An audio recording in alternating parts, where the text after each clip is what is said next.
చాలామందికి బీట్రూట్ అంటే నచ్చదు కదా, ఈ స్టైల్లో చేయండి, మళ్ళీ మళ్ళీ మళ్ళీ అడిగి చేయించుకుంటారు. బీట్రూట్ అంటే ఎంతమందికి ఇష్టమో కింద కామెంట్ సెక్షన్లో కామెంట్ పెట్టండి. మామూలుగా సలాడ్స్ లాగా తీసుకుంటారు కదా, అలా కాకుండా ఇంకా వేరేగా అంటే ఏమేమి రెసిపీ చేస్తారో కూడా నా కింద కామెంట్ సెక్షన్లో కామెంట్ పెట్టండి. Hello friends, welcome to Hyderabadi రుచులు. నేను ఇందిర. ఇప్పుడు మనం మంచి సైడ్ డిష్ చేసుకుందాము. ఈ రెసిపీ పప్పుతో కానీ సాంబార్తో కానీ సైడ్ డిష్గా చాలా బాగుంటుంది. మామూలుగా మనం స్నాక్స్గా కూడా తీసుకోవచ్చు. ఇప్పుడు ఎలా చేయాలో చూద్దాం. ఇక నేను 2 పెద్ద సైజ్ బీట్రూట్ తీసుకున్నాను. వాటిని క్లీన్ చేసుకుని తొక్క తీసుకుని ఇలా స్లైసెస్ లాగా కట్ చేసి పెట్టుకున్నాను. ఇప్పుడు మనం వీటిని మ్యారినేట్ చేసుకుందాము. ఒక మిక్సింగ్ బౌల్లో బీట్రూట్ స్లైసెస్ వేసుకోవాలి. సాల్ట్ 1/2 టీ స్పూన్, టేస్ట్ని బట్టి వేసుకోవచ్చు. 1/2 టీ స్పూన్ కారం పొడి, 1/2 టీ స్పూన్ ధనియాల పొడి, 1/2 టీ స్పూన్ జీలకర్ర పొడి, చిటికెడు గరం మసాలా, 1/2 టీ స్పూన్ పసుపు, 2 టేబుల్ స్పూన్స్ వరకు బియ్యం పిండి వేసుకోవాలి క్రిస్పీనెస్ కోసం.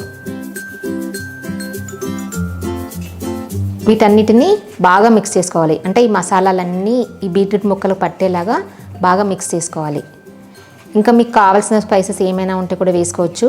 అంటే పెప్పర్ పౌడర్ లాంటిది ఏదైనా కావాలి అనుకుంటే మీ టేస్ట్ని బట్టి కూడా వేసుకోవచ్చు.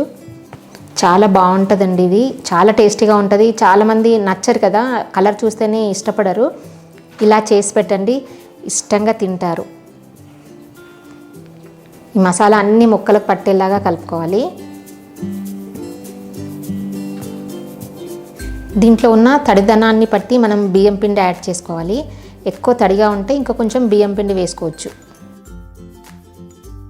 ఇలా అన్ని ముక్కలకు పట్టించి ఒక్క 10 నిమిషాలు పక్కన పెట్టుకోవాలి. ఒక మందంగా ఉన్న ప్యాన్ తీసుకొని వేడి చేసుకోవాలి. దాంట్లో ఆయిల్ వేసుకుందాము. మనం షాలో ఫ్రై చేసుకుంటున్నాము, ఎక్కువ ఆయిల్ అవసరం ఉండదు. ఒక 2 టేబుల్ స్పూన్స్ వేసుకుందాం. మనం 10 మినిట్స్ ముందు మ్యారినేట్ చేసుకున్నాం కదా, ఈ బీట్రూట్ పీసెస్ని ఒక్కొక్కటి ఇందులో వేసుకుని ఫ్రై చేసుకోవాలి.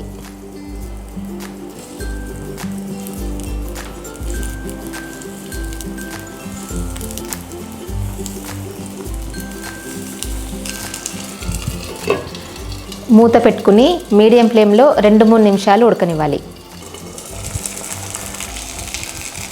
2-3 నిమిషాల తర్వాత తిరిగేసుకోవాలి.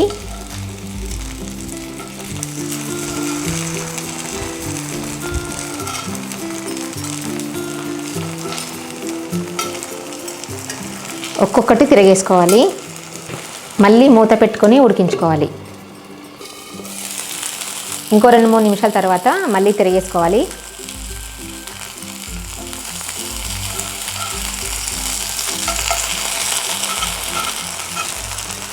ఇలా తిరిగేసుకుంటూ చెక్ చేసుకుంటూ ఉండాలి ఉడికే వరకు. అంటే మనం ఫోర్క్తో కానీ లేదా ఏదైనా టూత్పిక్తో కానీ గుచ్చితే ఉడికినట్టుగా తెలిసిపోతుంది. అప్పటి వరకు ఉడికించుకోవాలి.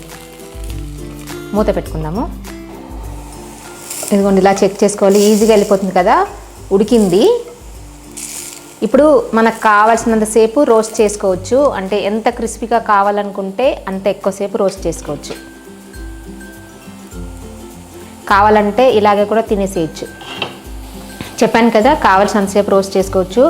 చాలా బాగుంటుంది. అసలు బీట్రూట్ అంటే ఇష్టపడని వాళ్ళు కూడా ఇష్టంగా తింటారు. అంతే, చూసారా, ఇవి షాలో ఫ్రై చేశాను. చాలా క్రిస్పీగా ఉన్నాయి. ఇక మనకు కట్ చేస్తేనే తెలుస్తుంది. చాలా టేస్ట్ కూడా చాలా బాగున్నాయి. మీరు కూడా ట్రై చేయండి. అంటే మనం పప్పులో కానీ సాంబార్లో కానీ రసంలో కానీ వడియాల్లాగా చేసుకొని తినొచ్చు. చాలా టేస్టీగా ఉంటాయి. మనకి ఎప్పుడైనా ఏదైనా కావాలి తినాలి అనిపించినప్పుడు కూడా ఇలా చేసుకొని తినొచ్చు. ఒకసారి తిని చూద్దాము ఎంత క్రిస్పీగా వచ్చాయో. టేస్ట్ మాత్రం బాగుంటాయని నాకు తెలుసు. చాలా బాగున్నాయండి. మాడనివ్వద్దు, మాడితే మాత్రం టేస్ట్ మాడిపోతాయి. నచ్చిందా? నచ్చినట్టయితే కింద లైక్ బటన్ కనిపిస్తుంది కదా, ప్రెస్ చేసి ఫ్రెండ్స్ అందరికీ షేర్ చేయండి.